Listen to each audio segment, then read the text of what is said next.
السلام عليكم ورحمة الله وبركاته. أعوذ بالله من الشيطان الرجيم. بسم الله الرحمن الرحيم. الحمد لله رب العالمين، والصلاة والسلام على أشرف الأنبياء والمرسلين.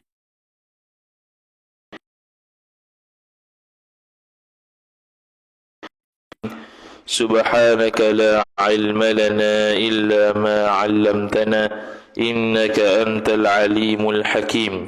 ولا حول ولا قوة إلا بالله العلي العظيم. رب اشرح لي صدري ويسر لي أمري واحلل عقدة من لساني يفقه قولي وسدد لساني واهد قلبي بحق نبيك محمد صلى الله عليه وسلم. اللهم أغننا بالعلم وزينا بالحلم وأكرمنا بالتقوى وجملنا بالعافية. نوينا التعلم والتعليم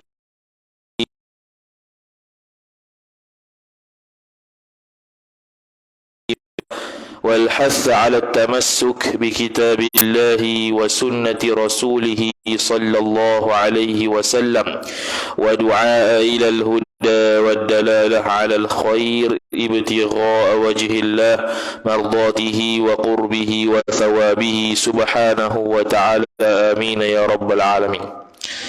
Kitab penawar bagi hati, muka surat 58 kau? 58 bagi berapa?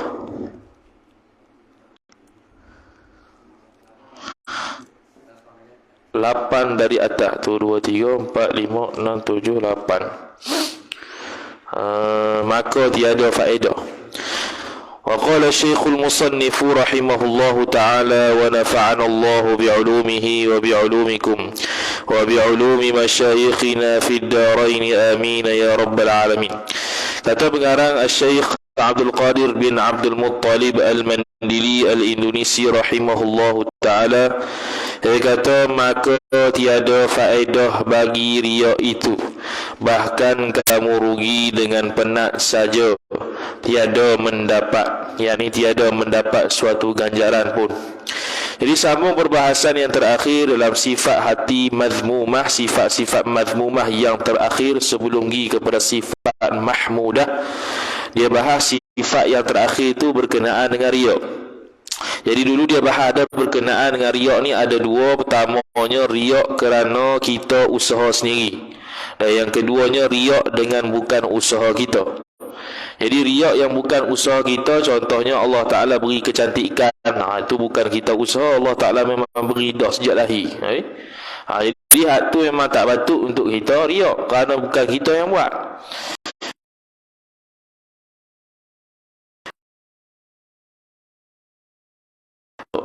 Contohnya ibadat dan ilmu, tu kita usaha untuk buat ibadat baru jadi ahli abid, orang yang beribadat kepada Allah Ta'ala. Kita belajar sungguh-sungguh ilmu tu baru jadi alim. Tapi itu atas dasar usaha kita. Untuk apa kita buat itu? Untuk kita riak. Tu yang kedua. Dua-dua tu tidak patut untuk dibuat dan dirasakan riak itu, kerana dia kata dulu nikmat ibadat dan nikmat ilmu itu kita kena mikir daripada siapa dan daripada mana sumber dia.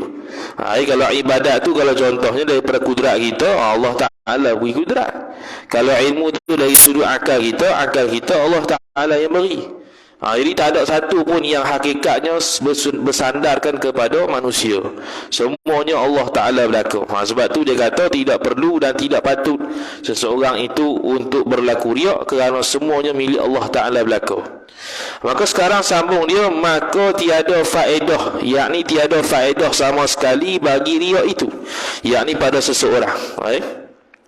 Tak ada faedah. Sebab apa? Faedah ni boleh jadi dapat pahala, boleh jadi dapat manfaat dunia, boleh jadi manfaat akhirat. Manfaat akhirat contohnya pahala. Jadi tak ada pahala pun kalau orang tu riak, bahkan berdosa pula.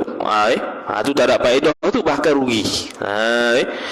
Bahkan kamu rugi dengan penat saja. Penat apa? Penat buat ibadat, penat belajar tinggi-tinggi 20 tahun, 30 tahun, balik-balik nak riak ke orang.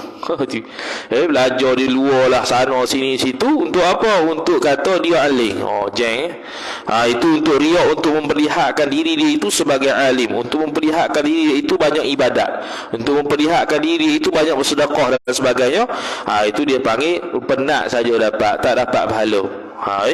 Macam kita kata dulu, Imam Sawi dalam kitab Hasyiah As-Sawi ala Jawharatit Tauhid, Imam Sawi rahimahullahu ta'ala sebut, riak ini berlaku ketika berlakunya amalan. Berbeza dengan ujub. Ujub itu berlaku selepas daripada seseorang buat amalan. Riak ni dia nak menunjukkan kepada orang dia tengah ibadat. Sebab tu dia panggil riak tu muncul ketika tengah-tengah ibadat. Dan ditegur ataupun dinasihati oleh Imam Qadhi Iyad radhiyallahu taala anhu bahwasanya riak itu, seseorang itu buat suatu benda kerana selain Allah Taala, yakni kerana untuk memperlihatkan dia tu ahli ibadat pada orang lain, itu riak. Ataupun dia meninggalkan satu amalan kerana takut riak, juga riak. Takut untuk meninggalkan, takut untuk mengamalkan sesuatu amalan kerana takut riak, itu juga dipanggil riak. Seperti kita buat contoh, orang tu tak mau buat haji, padahal dia boleh buat haji. Dia kata tak mau buat haji sebab takut orang panggil dia itu haji. Jadi dia mengelak daripada buat haji kerana takut sedemikian, itu sudah riak. Jadi riak ni ada dua sudut. Riak dari sudut dia tu buat memang kerana bukan Allah Ta'ala, buat kerana makhluk, nak diperlihatkan makhluk. Dan yang kedua, dia tinggal ibadat tersebut kerana takut riak, itu juga riak. Kemudian kata musannif rahimahullahu ta'ala, jadi penat saja, tiada mendapat suatu ganjaran pun daripada Allah Subhanahu wa taala, bahkan dapat dosa. Riak ni dapat dosa dan menggugurkan pahala ibadat dia. Jadi contohnya, dia buat sembahyang tu kerana untuk memperlihatkan diri dia tengah sembahyang lama qiyam. Dia baca surah Baqarah rakaat pertama, surah Ali Imran rakaat kedua. Tujuan dia apa? Bukan tujuan semata-mata nak baca panjang, tapi tujuan dia ialah untuk memperlihatkan dia ni qiyamnya lama. Maka di situ ada riak, maka di situ dia berdosa, lagi pula tak ada pahala sembahyang tu, dapat penat sajalah. Dan amalan yang paling susah untuk riak, dan amalan yang paling sangat-sangat susah untuk riak ialah puasa. Sebab puasa ni amalan dia ialah tahan dahaga, tahan makan, tahan dahaga, tahan apa yang patut tahan, tu ialah tu yang puasa tu. Dia tak perlu buat sesuatu benda yang menunjukkan dia puasa, tak payah. Sebab tu kalau dalam kitab Syekh Nawawi Al-Bantani Maraqi Al-Ubudiyah Syarah Bidayatil Hidayah, dia sebut kalau seseorang itu puasa dan seseorang ajak dia makan, macam mana dia nak tolak permintaan tu? Adakah dia perlu sebut aku puasa? Kalau aku sebut dia aku puasa, takut riak pula, lagu mana? Maka dia kata kalau seseorang itu diajak makan sedangkan dia puasa, dan kalau dia sebut direct, dia sebut secara terang kata aku puasa, takut diri dia riak, kata dia. Takut bagi perasaan riak tu. Jadi dia pun kena buat hilah. Tamanya cara dia ialah buat hilah dengan kata aku makan dah. Tapi makan tu bukan makan tadi pagi, makan semalam tu. Tu. Cuma dia tak katalah semalam tu, dia kata aku makan dah. Sudah lah, tidik lah. Tapi qasad dalam hati dia bukan makan tadi, tapi makan malam, makan juga. Ataupun yang kedua ialah dia cakap aku sedang berpuasa, inni shaimun, aku sedang berpuasa. Jadi ulama berkata kalau kamu ni takut riak, takut kalau kamu kata ni, orang kata kamu hebat puasa sehingga menyebabkan kamu timbul riak, maka buat helah tadi. Ataupun yang kedua, kamu kata kamu berpuasa tapi qasad dia ialah tujuan untuk mengajar dia bahawasanya hari ni sunat puasa, maka esok-esok puasalah. Itu qasad begitu. Bila kita kata aku sedang berpuasa, Dengan kosak kata kita nak ajar orang yang kita cakap tu bahawasanya puasa pada hari ni sunat dan sangat dituntut untuk berpuasa, maka puasalah akan datang. Cuma kita tak sebutlah kat dia suruh puasa dan sebagainya. Cuma cara jawapan kita tu kita kosak supaya memberitahu kepada orang yang kita nak bagi tahu tu bahawasanya sunat puasa pada hari ni. Itu tidak ada masalah. Itu cara nak elak daripada makan makanan bersama dengan orang yang ajak kita sedangkan kita berpuasa. Berbeza dengan walimah pula. Beza dengan walimah. Walimah kalau contoh kita puasa, kena tengok puasa apa. Kalau puasa wajib tak ada hal, tak boleh nak batal saja. Kalau puasa sunat boleh. Puasa sunat, kalau kita puasa sunat tiba-tiba orang ajak walimah tengah hari tu, contohlah. Macam mana? Adakah kita kena buka puasa ke? Ataupun kita pi juga tanpa kita buka puasa?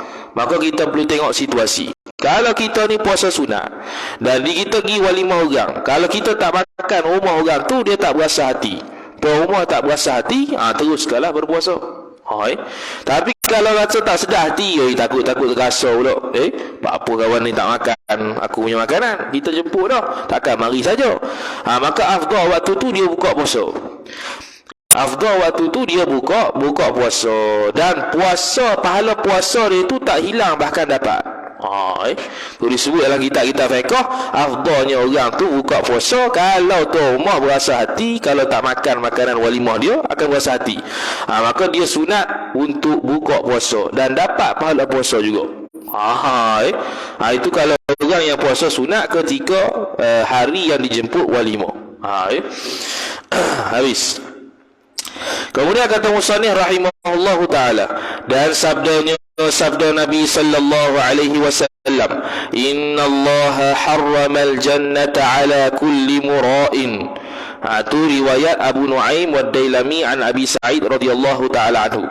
Artinya, arti sabda Nabi sallallahu alaihi wasallam bahwasanya Allah taala mengharamkan ya Allah akan syurga atas tiap-tiap orang yang riak. Noktah. Mengharamkan syurga atas tiap-tiap orang yang riak. Apa maksud mengharamkan syurga tu? Dikehendaki mengharamkan itu ialah menegahkan, menegahkan oleh Allah akan seseorang yang riak itu daripada masuk syurga, dan tiada memberi ya Allah akan seorang yang riak itu, yakni syurga. Jadi haram lagi mana? Jadi dua tafsiran. Pertamanya haram masuk syurga dengan makna lambat. Macam contoh hadis lain lah, la yadkhulul jannah al-qati', tidak masuk syurga kalau tidak masuk syurga orang yang putus silaturahim. Jadi kita jumpa hadis-hadis yang sama sirah dia, sama jenis lafaz dia, iaitu tak masuk syurga. Itu bermaksud yang pertamanya ialah dia tu lambat masuk syurga bersama-sama orang yang awal. Yang kedua memang tak masuk syurga terus sebab dia telah menghalalkan benda yang diharamkan Allah Ta'ala. Itu dua tafsiran. Sama macam mana-mana hadis. Kalau ada la yadkhul jannah, inna Allah harrama alaihim jannah, contohnya. Apa-apalah yang berkaitan dengan haram masuk syurga, tak masuk syurga ni, ada dua tafsiran. Sama ada tafsiran dengan makna lambat masuk syurga kalau dia masih beriman, ataupun memang tak masuk syurga terus kerana dia telah menghalalkan.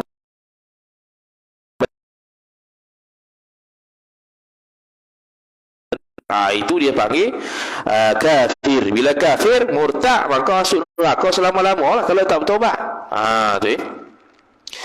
Dan sabda Nabi sallallahu alaihi wasallam, rihul jannati yujadu min masirati 500 amin wa la yajiduha man talaba ad-dunya bi'amalil akhirah. Hadis riwayat Ad-Dailami an Ibnu Abbas radhiyallahu taala anhuma. Radhiyallahu taala anhuma, Abdullah ibn Abbas. Abdullah sahabat, Abbas pun sahabat. Pak dengan anak dua-dua sahabat. Batu radhiyallahu taala anhuma. Artinya arti sabda Nabi sallallahu alaihi wasallam, bermula bau syurga itu dicium akan bau syurga daripada perjalanan 500 tahun.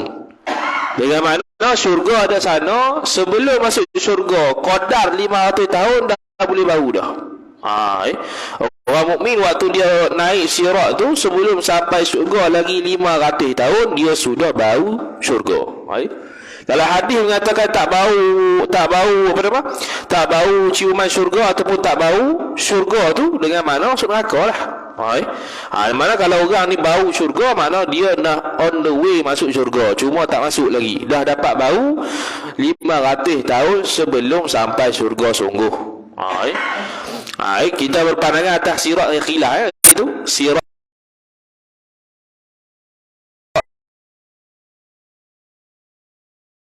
mana-mana. Asalkan yang sirat tu dia ada menaik, dia ada mendatar, dia ada menurun. Cuma berapa kali itu khilaf. 500 tahun dia akan cium bau syurga, dan tiada mencium akan bau syurga itu oleh mereka yang menuntut dunia dengan amal akhirat. Siapa dia? Riak.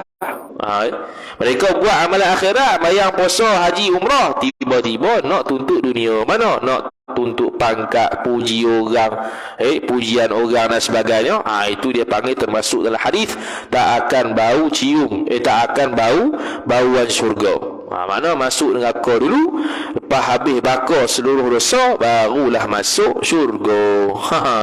Jadi di akhirat kita basuh najis batin kita bukan dengan air tapi dengan api. Najis batin tu dengan mana apa? Dengan mana dosa lah. Biasa kalau zahir ni najis apa, tak kucing, tak anjing, kita basuh dengan air, dengan basuhan-basuhan yang telah ditentukan oleh syarak. Tapi ke akhirat kita dosa, kita ada najis. Najis apa? Najis batin. Dia dibakar dengan api bukan dengan air. Tu. Cuma specialnya orang beriman ni, kalau dia masuk neraka, bukan special pun, tak special pun.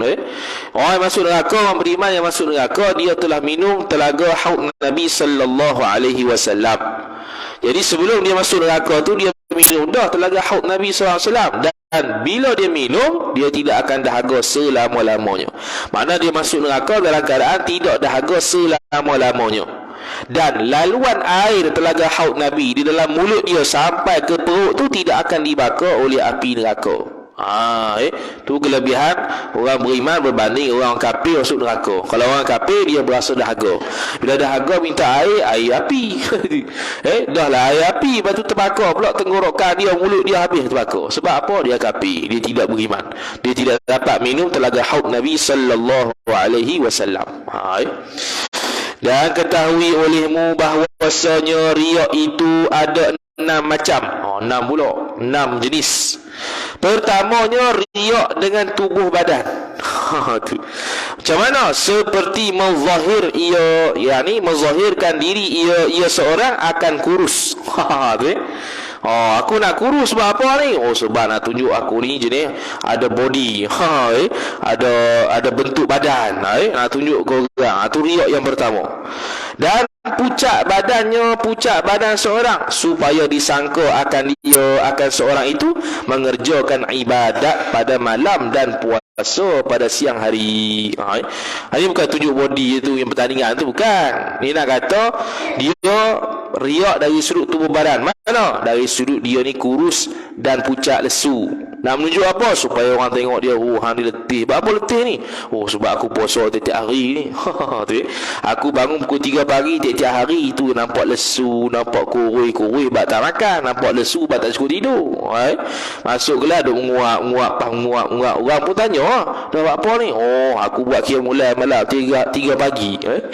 Sampailah pukul 5 sampai pukul 6 pagi. Subuh 3 jam aku ibadat. Tu. Dia nampak begitu. Tu riak yang pertama. Riak dengan tubuh badan. Dengan keadaan tubuh badan dia kurus dan juga pucat lesi. Sebab apa? Sebab dia buat ibadat. Supaya orang tengok dia, orang tahu kata dia buat ibadat. Tu riak. Okey, pertama. Keduanya riak dengan kelakuan. Kelakuan ni perbuatan lah. Macam mana? Seperti menundukkan kepala dan memejamkan mata supaya disangka akan orang itu memikirkan kelakuan akhirat. Noktah. Tunduk sokmo, Sebab apa dia kata menundukkan kepala? Sebab cara jalan Nabi sallallahu alaihi wasallam ialah cara jalan Nabi sallallahu alaihi wasallam dalam Syama'il Al-Muhammadiyah Imam Tirmizi radhiyallahu taala anhu riwayat hadis. Dia berjalan tu dalam keadaan cepat seperti orang turun bukit, lagi pula tunduk ke bawah, tidak mata Nabi SAW tidak ke kanan, tidak ke kiri, tidak ke atas. Mana? Straight forward. Dia nak pergi mana? Nak pergi pasar. Dia jalan cepat dan dia tunduk ke bawah. Itu je. Ada keperluan je baru tengok tepi kanan kiri kanan. Kalau tak ada keperluan, dia jalan tunduk bawah. Tu cara jalan Nabi sallallahu alaihi wasallam. Supaya apa? Supaya jaga mata. Jaga mata daripada melihat perkara-perkara yang tak patut lihat. Waktu tengok di langit bila? Waktu tengok sunat tengok langit bila? Lepas wudu. Sunat tengok di langit itu selepas wudu. Ambil wudu habis dah basuh kaki. Dalam kitab Hasyiah I'anatul Talibin, Syekh Abu Bakar Syafah rahimahullahu taala sebut, berdoalah doa selepas wudu tu dalam keadaan menghadap kiblat dan melonggokkan kepala je di langit. Mana doa sambil gini ya. Itu. Sunat, 3 sunat situ. Doa satu, hadap kiblat satu, dan angkat muka ke langit. Situ sunat untuk kita tengok di langit. Kalau kita buat dalam sembahyang dalam keadaan kita tengok langit, itu makruh. Kalau paling dada jadi batal. Kalau muka tu kita pandang kiri kanan atas tu waktu sembahyang, makruh. Kalau waktu kencing pula kita tengok atas tengok bawah, makruh. Kita kena tengok gini ya. Kalau tengok bawah, tengok najis lagi lah makruh. Tengok najis tak ada pasal. Kalau kecuali hajat lah, ada penyakit apa orang tengok, tu lain cerita lah tu. Jadi bak tengok dengan muka dekat mana pun ada hukum dia. Tu Jadi sekarang ni dia tunduk kepala dan memejamkan mata. Pejam mata sini mana menundukkan pandangan, bukan pejam mata sampai langgar tiang. Pejam mata masuk bari. Apa ni? Aku nak jaga pandangan. Ada perempuan banyak. Kononnya gitulah. Pejam sini mana dia jaga, bukan pejam sungguh. Mana dia menjaga pandangan dan juga menundukkan kepala. Supaya apa? Supaya orang ingat dia ni memikirkan tentang akhirat, ataupun supaya orang ingat dia ni memang passion tunduk dia ni memang passion menundukkan pandangan di hadapan ajnabi. Memang betul lah tu. Cuma dia kosak dalam hati supaya dipertunjukkan pada orang lain dia ni orang warak, dia ni orang soleh. Tu masalah tu. Itu jadi riak. Baik, itu bab mewarnakan rambut dalam kitab-kitab fiqh. Mewarnakan rambut kalau beruban. Warnakan rambut warna apa nama? Warna dengan apa nama tu, merah ke contohnya, selain hitam lah. Dia warnakan rambut sebab apa? Sebab nak kata ataupun supaya nak tengok dia ni tasyabuh dengan orang soleh, bersamaan dengan orang soleh, bersamaan dengan ulama. Kemudian makruh. Dia sunat buat warna rambut ketika uban ni semata-mata untuk ikut sunnah lah. Bukannya untuk supaya orang kata kita ni orang soleh tu, pakai inai kat atas kepala yang beruban tu, warna merah dan sebagainya. Orang ni orang soleh. Kalau dia kosak gitu, itu makruh. Tu dalam kitab yang I'anatul Talibin sebut. Kalau dia mewarnakan rambut yang beruban kerana nak supaya orang tengok dia ni macam orang soleh, dia ni macam ulama, itu makruh. Tu Kemudian kata musannif rahimahullahu taala, dan ketiganya riak dengan pakaian. Macam mana? Seperti memakai ia seorang akan kain yang kasar-kasar dan yang bertampung-tampung, mana koyak gabak. Ada koyak sana sini, kain pula kasar, mana tak lembut lah, tak selesa pakaian itu. Supaya apa dia pakai begitu? Supaya disangka akan orang itu daripada ahli tasawuf. Jadi ahli tasawuf tak ada masalah. Cuma kalau kosak pakai begitu supaya orang kata kita ahli tasawuf, itu yang masalah. Sebab tu kita kata fa amma bi ni'mati rabbika fahaddits. Jikalau kamu dapat nikmat, maka zahirkanlah. Jadi kita mampu untuk pakai pakaian elok, pakai pakaian elok. Jangan dah ada pakai elok, pakai hak serabut dia. Dah ada hak elok, tak ada tumpang, tak ada compang camping mana-mana, dia pakai juga hak berlubang sana sini. Supaya apa? Supaya nak kata dia ni zuhud, dia ni tawaduk, dia ni ahli tasawuf. Tu riak dari sudut pakaian. Dosa tu.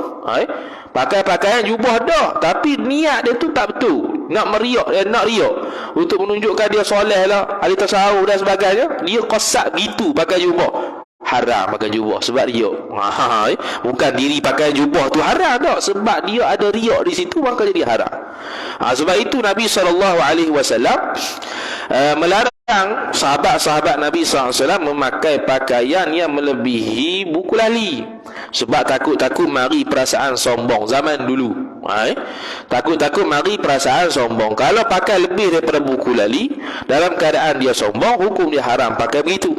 Tapi kalau dia pakai lebih daripada buku lali, jubah ke apa ke, kain ke, dalam keadaan tidak sombong, itu hanya makruh, tak haram. Kalau dia pakai yang atas buku lali tapi sombong, haram juga. Dia ada haram tu, dia ada sombong tu haram. Sebab sombong tu ijma' ulama kata haram, tidak ada kata makruh. Cuma kalau tak ada sombong, kalau dia lebih daripada buku lali, itu makruh. Atas daripada buku lali, tu sunatlah. Kemudian kata musannif, beza dengan perempuan. Kalau perempuan memang kena pakai lebih daripada buku lali, dianjurkan sebegitu supaya tutup aurat dengan sempurna. Dan keempatnya, riak dengan perkataan, seperti riak orang yang berpidato. Orang debat ke, orang cakap depan ni lah.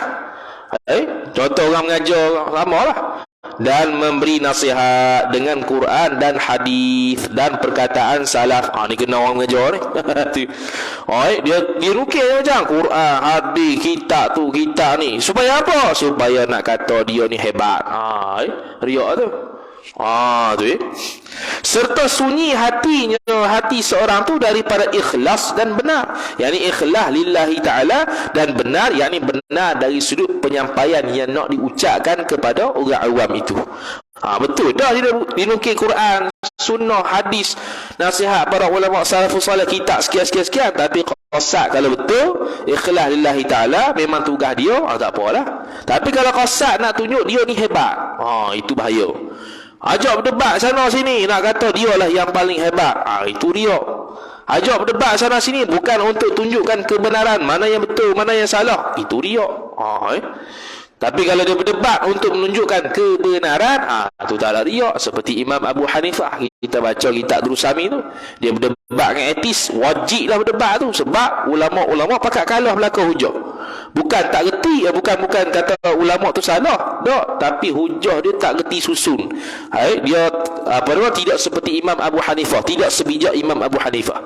Imam Abu Hanifah ni dia dipanggil ulama ahlur ra'yi. Ulama yang pakai akal kuat. Lebih kurang itulah dia punya bahasa dia. Dia beza dengan ulama yang di Madinah, dia ahlul hadis. Ulama yang sebelah dia ni, Imam Abu Hanifah ni, dia ni ahlul ra'yi, lebih banyak guna pandangan, guna akal. Imam Syafi'i rahimahullahu ta'ala, dia belajar dua-dua madrasah ni, madrasah ahlul hadis dan ahlul ra'yi. Imam Syafi'i belajar dengan belajar dengan anak murid Imam Abu Hanifah. Dan Imam Syafi'i belajar dengan Imam Malik. Imam Malik madrasah dia ahlul hadis. Kalau ni ahlul ra'yi, dia menggabungkan dua-dua tariqah tersebut. Imam Malik radhiyallahu taala anhu dengan Imam Abu Hanifah satu zaman. Imam Malik radhiyallahu taala anhu dia puji Imam Abu Hanifah. Dia puji Imam Abu Hanifah, dia kata hebatnya Imam Abu Hanifah ni, kalau dia kata satu benda ni, contoh kata ni kayu, contoh satu benda ni kayu, contohlah. Tapi Imam Abu Hanifah kata ini emas, semua orang kata hak ni kayu, kamu akan kalah hujah kata ini kayu, dia akan menang dengan kata tu mah. Kata apa? Nak kata Imam Abu Hanifah ni, dia ni kalau berdebat ataupun berhujah, pakat mati hujah belakang dengan dia. Tu. Kalau kamu kata hak ni kayu, dan memang kayu sungguh, tapi kalau dia berhujah, dia kata ni mah bukan kayu, niscaya kamu akan kalah, tidak akan boleh mengatasi Imam Abu Hanifah radhiyallahu taala anhu. Itu kehebatan ulama ahlur ra'yi, ulama yang lebih banyak menggunakan akal berbanding dengan apa yang disebutkan dalam nas al-Quran dan hadis. Kerana dia ambil juga Quran hadis. Dalam di Madinah tu yang banyak berleganya ialah hadis. Di tempat Imam Abu Hanifah tak banyak hadis yang berlega. Ada tapi tak banyak. Jadi banyak menggunakan akal untuk menyelesaikan masalah mereka. Sebab itu Imam Malik radhiyallahu taala puji Imam Abu Hanifah, kalau kamu kata ni kayu, dia kata mah, ni saya menang Imam Abu Hanifah walaupun ni hakikat dia kayu. Dia akan berhujah sehingga kamu nampak ni mah bukannya kayu. Itu pujian Imam Malik radhiyallahu taala anhu. Kemudian kata musannif, dan seperti menggerakkan bibir dengan zikrullah di hadapan orang lain. Duk kumat kami, kumat kami lah. Orang pun tengok, berzikir. Padahal tak berzikir pun. Duk kumat kami gitu lah. Supaya apa? Supaya nak tengok dia ni orang yang berzikir. Bawa tasbih, pegang tasbih. Subhanallah, subhanallah. Kalau dia qasad betul tak ada masalah. Ni qasad kalau hati dia dibuat begitu untuk menunjuk-nunjuk, itu masalah. Kita tak boleh hukum kan orang yang tasbih. Pandangnya orang tasbih itu riak tak mesti riak. Kita riak ni kita tak boleh hukum kan, dia hukum diri sendiri. Jadi kalau orang yang tasbih zahir, tasbih besar sampai ke sana, tasbih subhanallah, subhanallah, subhanallah. Tapi kalau dia qasad betul-betul nak tasbih, tak apa. Tapi kalau qasad dia untuk orang tunjuk ke orang bahawasanya dia kaki tasbih pada Allah Ta'ala, kaki zikir, itu yang masalah. Itu termasuk dalam riak melalui riak melalui perkataan. Buat zikir tapi tak zikir pun, ataupun zikir tapi bukan kerana Allah Ta'ala, tapi kerana nak menunjuk. Habis. Kelimanya, riak dengan pekerjaan seperti memanjangkan berdiri dan rokok dan sujud di dalam sembahyang di hadapan orang lain. Sama juga. Dia azan apa? Azan zuhur. Dia pun mayang. Orang mayang habis dah 2 rakaat, dia duduk 1 rakaat lagi. Orang tunggu dia. Dia baca apa? Dia baca surah yang panjang. Tapi qasad dia apa? Qasad dia ialah nak tunjuk ke orang dia ni baca banyak. Itu yang masalah. Tapi kalau dia tak qasad baca banyak, dia tak qasad baca banyak. Kalau dia tak qasad untuk riak, untuk menunjuk kepada orang kata dia banyak baca Quran dalam sembahyang tu, tak ada apalah. Cumanya tak baik, tak elok lah pula membiarkan orang tunggu dia. Mayang lah cepat cik. Orang nak mayang ni, mayang fardu. Apa tadi? Tu. Memanjangkan berdiri, dia rukuk panjang, dia berdiri panjang, dia sujud panjang. Mentang-mentang ni dia rukuk panjang, dia pun panjang sungguh. Sujud tu daripada isyak sampai subuh. Rakaat berapa? Rakaat pertama main apa? Main sunat. Jeng itu. Tambah Ramadan ni aku sujud lama. Dia pun ambil Quran, contoh dia qiyam lama, sembahyang witir 1 rakaat 30 juzuk Quran. Tujuan dia apa? Tujuan dia supaya orang nak kata dia ni Sayyidina Uthman yang kedua. Sayyidina Uthman radhiyallahu ta'ala anhu, dia baca Quran 1 witir rakaat tu 30 juzuk. Habis isyak tu subuh baru habis witir 1 rakaat. Dia pun buat gitu supaya apa? Supaya orang kata dia ni Sayyidina Uthman yang kedua. Maka hukum dia haram. Tak ada pahala mayang tu, sia-sia saja. Kemudian kata musannif rahimahullah, dan keenam, ini terakhir, riak dengan banyak murid. Ni sebuah guru lah pula. Banyak murid ni aku berapa? 1000 orang. 1000 tu semua ulama belaka. Tu dia. Bukan 1000 tu 1000 tu merepek belaka tak. 1000 tu ulama juga. Hebat. Ni nisbah pada guru lah pula. Guru kena jaga hati. Kena jaga. Takut kata aku ni banyaklah murid ni. Dia mengajar supaya apa? Supaya orang tengok dia ni banyak murid. Mentang-mentang sekali dia mengajar tu 4,000 orang, sekali mengajar tu 4 juta orang. Dia pun dalam hati dia mengajar sebab apa? Sebab nak tunjuk kita ni banyak nak murid. Itu pun riak. Dan juga riak tu banyak berjumpa dengan guru-guru. Sekarang ni jumpa guru kat Kedah tak kat gambar, kira tak kat gambar tak nak salah. Pergi Palih jumpa tok guru tak kat gambar, pergi Mekah jumpa tok guru tak kat gambar, pergi Petani jumpa tok guru tak kat gambar, tak nak salah kat gambar. Tapi kalau dia qasad kata tengok aku ni banyak guru, jeng. Banyak guru apa? Banyak guru yang tak kat gambar, belajar dok pun. Kalau belajar tu boleh tahan lagi lah. Ni tak kat gambar ambil nasihat lebih kurang ijazah 1 2, tak kat gambar Facebook. Tu kadang salah tu. Tapi kalau qasad kata dia ni buat begitu supaya orang kata dia banyak guru, habis tu ria. Tu banyak ria ni. Habis. Maka sekalian yang demikian itu, yang 6 tadi tu, haram, bahkan dosa besar. Sebab apa dia kata bahkan? Kerana boleh jadi haram dosa kecil. Dosa ni ada dua, dosa kecil, dosa besar. Al-Imam Az-Zahabi radhiyallahu ta'ala anhu sebut dalam kitab Al-Kabair. Dia susun kitab Al-Kabair yang menghimpunkan dosa-dosa besar sahaja. Bobek kata dosa besar ni ialah sesuatu nas Quran dan hadis larang perbuatan tu dalam keadaan di belakangnya ada ancaman siksa ke apa-apalah, ancaman masuk neraka. Tu dikira dosa besar. Kalau lah larangan tersebut tanpa ada ancaman neraka, ancaman azab, ancaman kena siksa, maka tu dosa kecil. Tu dobek dia. Cumanya hakikat di sisi Allah Ta'ala besar belaka. Yang kata kecil besar ni sebab apa? Sebab nak cok orang ni fasik ke tidak. Kalau buat dosa kecil sekali tak fasik, tapi kalau buat sokmo-sokmo fasik. Kalau buat dosa besar walaupun sekali fasik. Kalau buat dosa kecil tapi pandang remeh kata ni kecil je ni, dia jadi besar. Ini untuk cok fasik ya. Dalam kitab mereka Hasyiah Ali Syubran Malisi ala Nihayatil Muhtaj, dia kata waktu dia mengajar, ada pelajar tanya soalan. Soalan apa? Soalan di mana waktu tu orang Arab sekitar tu lah. Waktu dia nak akad nikah waktu akad nikah, wali dan saksi memakai songkok yang tinggi. Songkok jenis tinggi lah. Apa dia tak ada panggil? Bukan tarbus lain. Ni tinggi sungguh, yang macam orang Arab. Saksi dah. Wali dan saksi pakai songkok yang tinggi itu, yang songkok itu diperbuat pada sutera. Jadi soalannya, adakah boleh wali itu mengakad nikahkan dia kerana memakai pakaian adat tersebut dalam keadaan pakaian sutera haram bagi lelaki?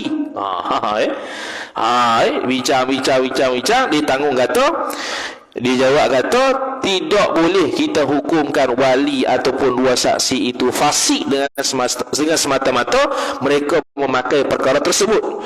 Sebab apa? Pertamanya, banyak sangat orang tak tahu itu haram. Banyak sangat orang tak tahu itu haram.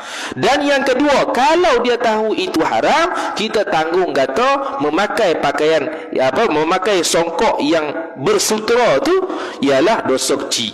Bila dosa kecil, maka tak jadi fasik lagi. Jadi dosa kecil dan dosa besar ni ialah untuk dia cok seseorang itu masih fasik ke tidak, kategori fasik ataupun tidak. Kalau sekali dosa kecil tak jadi fasik lagi, tapi kalau kerap kali, tu baru fasik. Satu dosa besar sudah fasik, apatah lagi banyak. Kalau dia tu buat dosa kecil tapi memandang remeh, ini kecil je, automatik jadi dosa besar. Tapi di sisi Imam Abu Hanifah radhiyallahu ta'ala anhu, semuanya besar lah ke, tak ada kecil, tak ada besar. Semua besar lah ke. Beza apa kalau dosa kecil, dosa besar lagi? Iaitu kalau dosa besar wajib bertaubat, taubat nasuha, taubat yang akan dibahaskan dalam kitab tasawuf nanti, syarat-syarat dia. Tapi kalau dosa kecil tak payah bertaubat. Kalau bertaubat lagi bagus, tapi dia boleh gugurkan dosa kecil itu dengan amalan soleh, dengan berzikir, dengan sembahyang tasbih, dengan sembahyang taubat dan sebagainya. Dan adalah hadis-hadis yang mengatakan kalau siapa buat sekian-sekian akan diampun segala dosanya, walaupun dosanya sebanyak bumi lautan. Itu dosa kecil sahaja, bukan dosa besar. Jadi dosa besar ni dia kena khusus taubat yang nasuha. Dosa kecil kalau tak bertaubat pun dia boleh gugur dengan amalan soleh. Kemudian kata musannif rahimahullahu ta'ala, adapun menuntut pangkat tu, ia tak ada la'alla sawab. Adapun menuntut pangkat pada hati manusia dengan pekerjaan yang bukan pekerjaan ibadah, maka tiada ia seorang yang riak tapi bukan untuk pekerjaan ibadah tu haram. Tak ada. Mana? Seperti seperti mereka menuntut kemegahan dengan memakai pakaian yang bagus-bagus. Itu semata-mata. Semata-mata tu ya. Pakai pakaian bagus supaya apa? Supaya nak tunjuk ke orang dia ni ada pakaian. Habis itu ya. Bukannya dia pakai pakaian bagus supaya nak tunjuk dia ni soleh. Tu berkait dengan ibadat. Nak suruh tunjuk dia ni ulama besar. Tu berkaitan dengan ibadat. Ni semata-mata memakai pakaian yang cantik untuk tunjuk ke orang. Habis tu tak ada apa. Yang berkaitan dengan ibadat, itu akan jadi masalah riak yang dilarang oleh syarak. Adapun riak dari sudut untuk mendapat semata-mata manfaat dunia saja, bukan berkait dengan akhirat, bukan berkait dengan ibadat, itu tak ada apa. Kalau dia contoh dia warnakan rambut, kenapa? Kerana nak suruh orang tengok dia ni, nak suruh orang cop dia ni orang soleh, dia ni ulama, dia ni sekian. Tu riak lah. Tapi kalau dia itu semata-mata nak menunjukkan kepada orang, aku punya rambut ni warna merah, lepas aku dah buat salun-salun ni, tu tak ada apa lah. Semata-mata nak gitu ya. Tapi kalau dia qasad untuk supaya orang ni cop dia orang baik dan sebagainya, tu dah masuk riak yang syar'i, yang dilarang oleh syarak. Tu Dan dengan ilmu hisab. Ilmu hisab kita senang cerita matematik lah. Tengok aku pandai matematik. Tak ada apa tu. Tapi kalau kata tengok aku pandai lu peka. Tak reti. Tu jeng. Tu berkaitan dengan agama. Bila berkaitan dengan agama tak boleh lalu lah. Dia riak syarak. Tapi ilmu hisab ni ilmu dunia, ilmu matematik lah. Dia buat matematik ke depan. Boleh jawab semua. Nak tunjuk dia ni pandai matematik. Adakah termasuk riak yang haram? Tidak. Sebab matematik itu dunia, tak ada benda pun. Tu Dan dengan ilmu benda apa tu?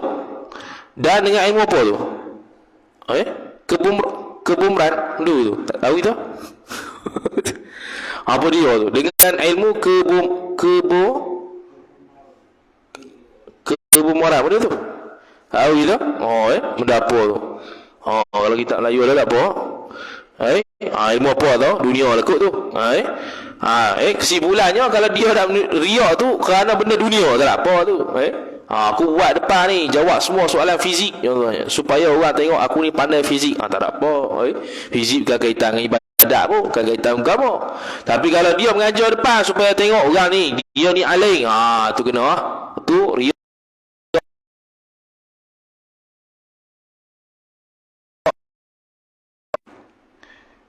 Bahkan adalah ia harus bahkan adalah ia seorang yang riak bukan kerana ibadat tu. Harus tu selama tiada ada pada seorang tu tipu dan takabur dan umpamanya. Dikaitlah tu. Dia buat matematik ke depan supaya tengok dia ni pandai matematik, tapi bukan untuk takabur, untuk dapat jadi contoh. Apa? Tapi kalau dia buat dia jawab semua soalan matematik ke depan tu dan dia takabur, takabur mari syarak dah lah. Walaupun dia berbuat tu benda dunia, tapi takabur tu dilarang syarak secara mutlak. Tak boleh lah. Ataupun dia buat sesuatu untuk menunjukkan dia ni hebat tapi bohong tu tak boleh juga. Bohong ni haram. Jadi dia kait juga walaupun dia tak berkait dengan ibadat, tapi kalau ada unsur-unsur takabur ke, unsur-unsur lain sum'ah ke dan sebagainya, itu tetap haram. Tak boleh lah. Kemudian dan umpamanya habis. Dan bahwasanya riak yang lebih besar itu ialah riak munafik. Riak munafik macam mana? Dengan menzahirkan iman pada ketika hatinya. Hati munafik itu kafir. Riak dah munafik yang kafir ni. Riak apa? Riak iman. Dah riak iman. Berasa tunjuk zahir ke orang, nampak dia ni beriman, rupanya kafir. Maksud sini ialah dia zahirnya dia mengucap syahadah, asyhadu an la ilaha illallah wa asyhadu anna muhammadar rasulullah, tapi dalam hati ingkar Allah tu Tuhan, dalam hati ingkar Nabi sallallahu alaihi wasallam bukannya rasul. Dia ingkar kata Nabi itu rasul, mana dia tak mengaku dia tu rasul lah. Itu dia panggil munafik i'tiqad. Jadi munafik i'tiqad ni riak yang paling besar. Kerana apa? Kerana dia menonjolkan, menzahirkan dirinya beriman dan Islam, padahal hakikat sebaliknya. Jadi kita ni riak yang saghir lah, riak yang kecil. Dia ni riak yang besar. Munafik i'tiqad. Dia munafik ada dua, munafik i'tiqad, munafik amalan. Munafik amalan tu yang contoh dalam hadis Nabi sallallahu alaihi wasallam yang kata kalau cakap bohong, kalau dia beri amanah dia khianat, tu dia panggil munafik amalan. Ni munafik i'tiqad ni munafik yang kekal neraka Allah Taala selama-lamanya. Kalau munafik amalan tu sekadar fasik jugalah. Maka ini riak munafik ni lebih besar daripada syirik yang nyata. Lebih besar daripada syirik yang nyata. Apa syirik yang nyata? Orang kafir. Orang kafir sembah tokong, nyata-nyata syirik. Tapi hak munafik ni, zahir tak syirik. Nahnu nahkum bil-zawahiri wa nahnu natawalla bis-sarair, kata Sayyidina Umar Al-Khattab radhiyallahu taala anhu. Kami menghukum secara zahir, kami serah hak batin tu pada Allah Taala. Jadi zahir nampak semayang, mana Islam? Jadi lebih besar sebab apa? Sebab kalau orang kafir ni memang nyata dah dia kafir. Sebab apa? Dia sembah tu ekor. Tapi hak ni dia sembah Tuhan, dia mari semayang jemaah. Dia puasa sama kita. Buka puasa, tapi hakikat dia mengingkari Allah tu Tuhan. Dia mengingkari Nabi SAW itu sebagai Nabi. Sahabat yang boleh detect, satu-satunya sahabat yang boleh detect munafik di kalangan para sahabat itu ialah Sayyidina Hudzaifah Al-Yamani radhiyallahu taala anhu. Sehingga kan Sayyidina Umar radhiyallahu taala anhu bila nak sembahyang jenazah, dia tanya Hudzaifah, ni orang munafik ke orang beriman? Kalau munafik ku tak sembahyang, kalau beriman sembahyang. Dia seorang saja Allah Taala beri, dia boleh detect mana orang munafik macam Nabi sallallahu alaihi wasallam. Nabi sallallahu alaihi wasallam dengan dia saja yang boleh tengok, yang boleh tahu. Yang lain tak boleh tahu. Sayyidina Abu Bakar pun tak tahu, Sayyidina Umar pun tak tahu, Sayyidina Uthman pun tak tahu, Sayyidina Ali pun tak tahu. Empat khulafa Rasyidin, empat sahabat yang paling mulia di kalangan para sahabat pun tak diberikan kelebihan Allah Ta'ala oleh Allah Ta'ala untuk mendetek siapa orang munafik. Tapi Hudzaifah ada, dia boleh detek siapa orang munafik, siapa tidak. Sebab tu Sayyidina Umar kalau nak buat apa-apa, dia panggil Hudzaifah, ni orang munafik ke orang beriman. Dan zaman Sayyidina Umar, dari sudut riwayat hadis memang tegah lah. Sayyidina Umar zaman dia tu dah banyak berlaku pemalsuan hadis. Jadi punya tegas yang Sayyidina Umar ni, kalau sahabat tu kalau dia riwayat hadis tak boleh riwayat melainkan kena ada saksi betul ke tak dia riwayat ni. Kalau tak boleh riwayat, dikira palsu, dia akan bunuh itu ya. Jadi ada satu sahabat, tak silanya Abi Sa'id Al-Khudri, Sayyidina Abu Sa'id Al-Khudri radhiyallahu ta'ala anhu. Dia banyak riwayat daripada hadis Nabi SAW. Dia banyak, tapi tak disampaikan sebab apa? Sebab takut dengan syarat Sayyidina Umar. Sebab dia tidak ada saksi, tapi dia riwayat hadis itu. Tapi dia tidak ada saksi yang boleh membenarkan bahawasanya dia itu riwayat pada Nabi sallallahu alaihi wasallam. Jadi banyak hadis-hadis yang terpaksa disimpan. Tu sampai zaman Sayyidina Umar radhiyallahu ta'ala anhu. Sebab Sayyidina Umar dia ketatkan syarat supaya kalau nak riwayat hadis mesti ada saksi yang betul dia ni riwayat daripada Nabi. Sebab ada pemalsuan hadis yang cukup banyak zaman dia. Maka Sayyidina Umar ambil langkah yang berhati-hati kerana hadis Nabi sallallahu alaihi wasallam perlu dijaga keasliannya. Wallahu ta'ala alam wa sallallahu wasallam ala sayyidina Muhammad وعلى آله وصحبه وبارك وسلم. أعوذ بالله من الشيطان الرجيم. بسم الله الرحمن الرحيم. الحمد لله رب العالمين، والصلاة والسلام على أشرف الأنبياء والمرسلين سيدنا محمد وعلى آله وصحبه أجمعين. اللهم زدنا علما وارزقنا فهما، اللهم زدنا علما وارزقنا فهما، اللهم زدنا علما وارزقنا فهما. وصلى الله وسلم على سيدنا محمد وعلى آله وصحبه وبارك وسلم، والحمد لله رب العالمين، والسلام عليكم ورحمة الله وبركاته.